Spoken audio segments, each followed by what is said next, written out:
우리 함께 하나님의 말씀 보겠습니다. 예레미야서 46장 13절에서 28절까지 말씀입니다.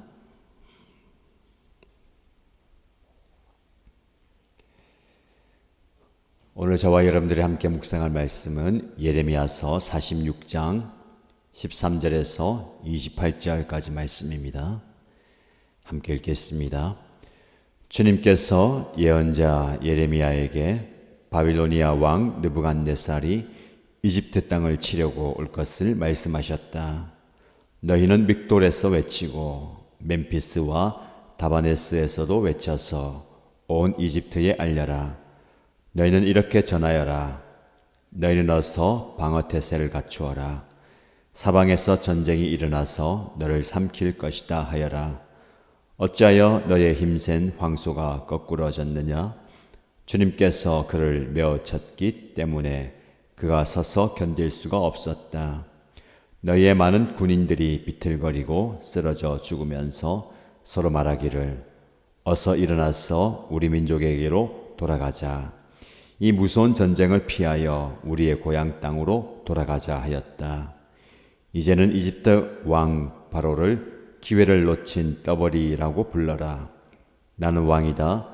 나의 이름은 만군의 주다. 나의 삶을 두고 맹세한다. 너를 공격하는 군대의 힘은 산들 사이에 우뚝 솟은 다볼산과 같고 바닷가의 높이 솟은 갈멜산과 같다. 딸 이집트의 백성아, 너희는 짐을 꾸려서 잡혀갈 준비를 하여라. 멤피스는 황무지로 바뀌어서 아무도 살 수 없는 폐허가 될 것이다. 예쁘디 예쁜 암송아지 이집트가 이제는 북녘에서 마구 몰려오는 쇠파리 떼에 시달리는 암송아지가 될 것이다. 사서 들여온 용병들은 살찐 송아지들이다. 파멸의 날이 다가오고 징벌의 시간이 다가오면 그들마저도 버티지 못하고 돌아서서 다 함께 달아날 것이다. 적들이 군대를 거느리고 밀어닥치며 그들이 벌목하는 사람들처럼 도끼를 들고 이집트를 치러 들어오면 이집트는 소리를 내며 도망치는 뱀처럼 달아날 것이다. 나 주의 말이다. 그 숲이 들어설 수 없이 빽빽하다 하여도 그들의 수가 메뚜기 떼보다도 많고 헤아릴 수 없이 많으므로 그들이 그 숲의 나무들을 모두 잘라버릴 것이다. 딸 이집트의 백성이 수치를 당하고 북녘 백성의 손에 넘어갈 것이다. 나 만군의 주 이스라엘의 하나님이 말한다. 보아라, 내가 테베의 신 아몬에게 벌을 내리고 바로와 이집트와 그 나라의 신들과 왕들에게도 벌을 내리고 바로뿐만 아니라 그를 의지하는 사람들에게도 벌을 내리겠다. 내가 그들의 목숨을 노리는 바빌로니아 왕 느부갓네살과 그 부하들의 손에 그들을 넘겨주겠다. 그러나 그런 다음에도 그 땅에는 다시 예전처럼 사람이 살게 될 것이다. 나 주의 말이다. 나의 종 야곱아, 너는 두려워하지 말아라. 이스라엘아, 너는 무서워하지 말아라. 내가 너를 먼 곳에서 구원하여 데려오고 포로로 잡혀간 땅에서 너의 자손을 구원할 것이니 야곱이 고향으로 돌아와서 평안하고 안정되게 살 것이며 아무런 위협도 받지 않고 살 것이다. 나 주의 말이다. 나의 종 야곱아, 너는 두려워하지 말아라. 내가 너와 함께 있다. 내가 너를 쫓아 여러 나라로 흩어버렸지만 이제는 내가 그 모든 나라를 멸망시키겠다. 그러나 너만은 내가 멸망시키지 않고 법에 따라서 징계하겠다. 나는 절대로 내가 벌을 면하게 하지는 않겠다. 아멘. 오늘도 하나님께서 주시는 은혜의 말씀을 통해서 힘을 얻으시고 말씀을 통한 깨달음이 저와 여러분에게 있기를 축복합니다. 어제 말씀에 이어서 예레미야는 이집트의 멸망을 예고합니다. 아무리 강한 나라라 하더라도 결국은 그 나라는 시간이 되고 때가 되면 쇠퇴해지게 됩니다. 이것은 역사의 흐름이고 역사의 사이클이라고 이야기합니다. 그러나 우리가 눈에 보이는 역사 이면에는 하나님의 주권과 하나님의 손길이 있습니다. 이집트가 그 당시 아무리 강한 나라라고 하더라도 하나님의 계획 앞에서는 그 강한 힘도 무의미합니다. 하나님은 예언자 예레미야를 통해서 바빌로니아가 이집트 땅을 치려고 올 것을 말하고, 그래서 너희는 전쟁을 준비하라 라고 얘기합니다. 전쟁을 준비한다는 것은 인간이 할 수 있는 모든 힘과 지식과 노력을 다 동원해 보는 겁니다. 그렇게 인간의 힘을 다 동원해서 대비해 보아라. 그러나 그 모든 것들은 다 무의미하다라는 겁니다. 여러분, 하나님의 뜻 앞에서 무력함을 보게 됩니다. 아무리 맞서 보려고 하고 지켜내보려고 하고 싸워보려고 해도 하나님의 말씀 앞에 그 모든 것이 무력해지는 겁니다. 때로는 저와 여러분들이 인생을 살면서 이런 무기력함에 빠질 때가 있습니다. 어제도 말씀드린 것처럼 삶의 무게가 나를 짓누를 때에 내가 그걸 버텨내보려고 하고 이겨내보려고 할 때에 나의 무력함과 무기력함을 느끼게 됩니다. 제가 드리는 이 말씀은 그것과는 다릅니다. 하나님의 말씀의 무게가 나를 짓누를 때에 내 힘, 내 계획, 내 능력이 아무런 의미가 없다라는 것을 경험하셔야 됩니다.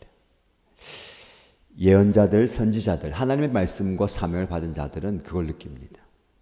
어떻게 보면 버텨보려고도 하고 맞서보려고도 합니다.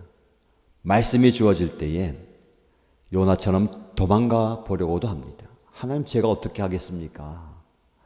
제 힘으로, 제 능력으로, 제가 가진 것으로 할 수 없습니다. 어떻게 보면 한결같이 모두가 다 이렇게 버텨봅니다.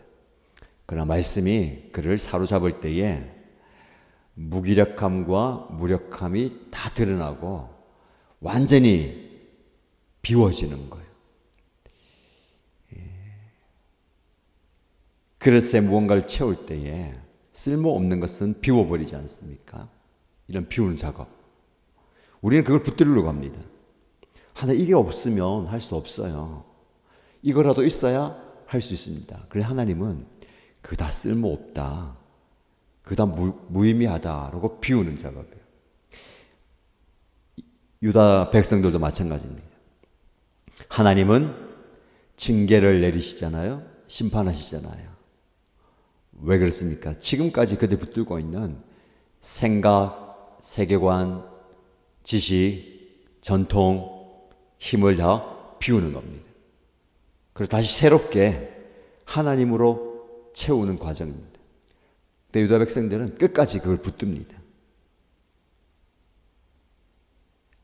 살기 위해서, 더 잘 살기 위해서 이것 없으면 안 됩니다.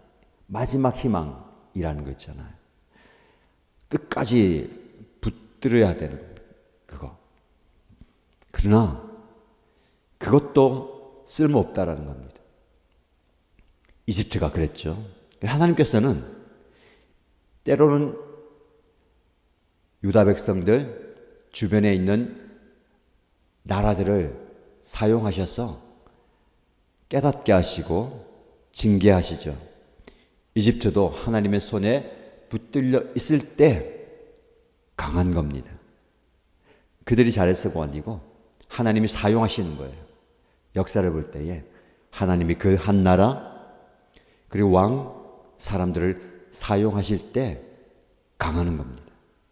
사람들이 그걸 모르는 겁니다.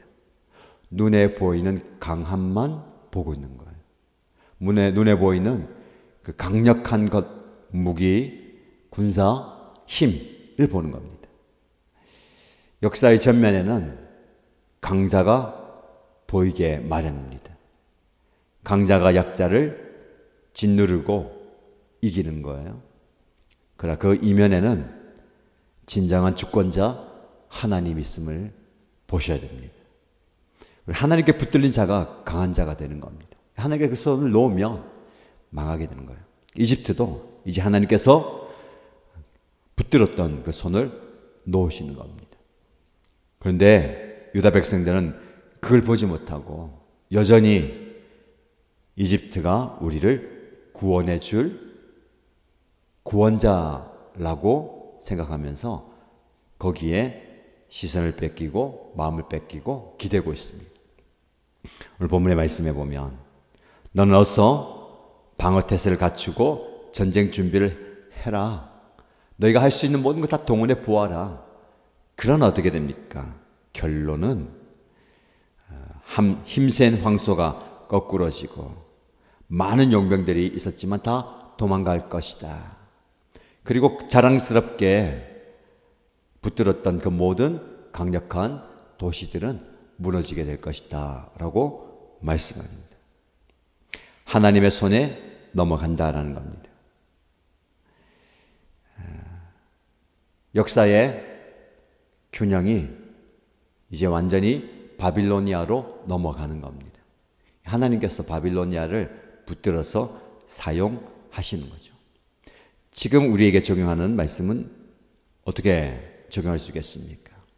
하나님께서 붙들고 있는, 어떻게 보면 이방, 믿지 않는, 하나님을 대적하는 그들도 하나님은 사용하십니다. 그러면서 하나님은 그 역사 이면에 있는 하나님의 주권을 보기 원하시는 거예요.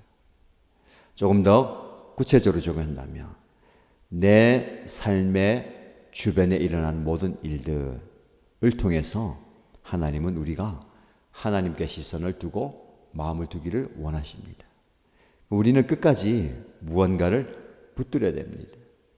눈에 보이는 강한 자, 그 이집트가 무엇일까? 내가 끝까지 붙드는 나의 마지막 희망, 이것 없으면 안 됩니다 라고 이야기하는 그것마저도 하나님은 놓게 만드시는 것 같아요. 그러면 죽을 것 같습니다. 그때 하나님께서 하나님의 손으로 그를 건지시는 거예요. 내가 붙들려고 하면 안 됩니다. 하나님이 내 손을 잡아주셔야 되고 내 인생을 붙들어 주셔야 됩니다. 우리가 이걸 깨닫는 과정이 굉장히 어려운 것 같아요. 결국은 오늘 말씀처럼 너가 할 수 있는 거 다 해봐라. 다 해보다가 다 내려놓게 되는 거잖아요. 아, 하나님 안 됩니다. 못합니다. 그때서야 하나님 밖에 없습니다 라고 고백하는 것, 우리의 모습인 것 같습니다. 괜찮습니다. 우리가 그렇게라도 깨달아야 됩니다. 우리는 그렇지 않아요. 그렇죠? 아이들도 보면은 손에 쥐고 있는 거 자아가 생기면 이거 내려놓기가 어려워요. 아무것도 모를 때는 달라고 하면 주잖아요. 그런데 이제 조금 자아가 생기면 고민합니다. 이거 줘야 돼, 말아야 돼? 놔야 돼, 말아야 돼? 근데 더 이제 자아가 강력해지면 놓을 수가 없어요. 마지막 희망, 이거라도 붙들어야 된다. 신앙생활에도 마찬가지입니다. 우리는 하나님을 의지하고 신뢰하고 하나님만 바라본다 하지만 하나님이 주신 그것을 붙들고 있으므로 하나님을 놓칠 때가 많이 있습니다. 여러분, 지금 하나님께서 우리의 마음을 비우시는 작업을 하고 있다면 철저하게 다 비워야 될 겁니다. 그 빈 그릇을 두려워하지 마십시오. 하나님께서 하나님으로 채워주실 겁니다. 하나님 능력으로 채워주실 거예요. 그래서 27절 말씀에 완전히 이집트가 망하게 될 것이다. 그러나 나의 종 야곱아, 너는 두려워하지 마라. 이스라엘아, 너는 무서워하지 말아라. 내가 붙들었던, 내가 마지막 희망으로 생각했던 이집트를 놓아야 되는데 두려워하지 말고 무서워하지 말라라는 겁니다. 이 말씀을 두 번 반복합니다. 28절에도 나의 종 야곱아, 너는 두려워하지 말아라. 저와 여러분이 주신 말씀인 것 같습니다. 두려워하지 말고 무서워하지 마십시오. 여러분 손에 붙들린 이거 놓아야 한다. 빼앗긴다. 엎어야 버려야 된다. 그럼 난 어떡하지? 두려워하지 마십시오. 무서워하지 마십시오. 왜요? 내가 너와 함께 있다. 우리는 눈에 보이는 그 무엇, 손에 쥘 수 있는 그 무엇이 중요합니다. 그러나 하나님께서 말씀하시죠. 그거 없다고 무서워하지 말고, 그거 잃어버렸다고 두려워하지 말라. 내가 너와 함께 하겠다. 무슨 말입니까? 내가 너를 붙들겠다라는 거예요. 내가 너를 붙들면 된다는 겁니다. 모든 나라가 멸망될 것이다. 그러나 너는 내가 너를 지키겠다. 이 영적인 해석이 필요합니다. 유다 백성들, 이스라엘 백성들, 선민들을 보호하겠다라고 해서 이방인들은 망하게 된다. 그래서 전쟁을 일으키고 그래서 선민의식에 사로잡혀 있는, 그래서는 안 되죠. 무슨 말입니까? 하나님의 손에 붙들린 자가 살 수 있다. 다른 게 아닙니다. 하나님 손에 붙들려야 돼요. 우리가 구하는 것이 무엇입니까? 내가 잡을 수 있는 그 무엇을 구하고 있는 거예요. 여전히 하나님은 이집트를 내려놓으라고 하는데 내려놓았어요? 하나님 손에 붙들렸습니다. 근데 지금 우리가 구하는 것은 또 다른 이집트를 구하고 있는 거예요. 이게 반복입니다. 철저하게 내려놓고 하나님의 구원의 역사, 섭리를 경험하면 좋겠습니다. 무엇이 필요합니까? 조급함을 버려야 됩니다. 인내를 배워야 됩니다. 기다림을 배워야 됩니다. 하나님의 때에 하나님은 그들을 진정한 안식으로 인도할 겁니다. 오늘 말씀을 기억하시면서 여러분, 내 시선과 내 마음이 어디에 있는지, 난 지금 무엇을 붙들고 있는지, 그러다 난 또 무엇을 붙들려고 하고 있는지를 돌아보시고 하나님께 붙들린 삶을 사는 저와 여러분 되시기를 주님의 이름으로 축복합니다.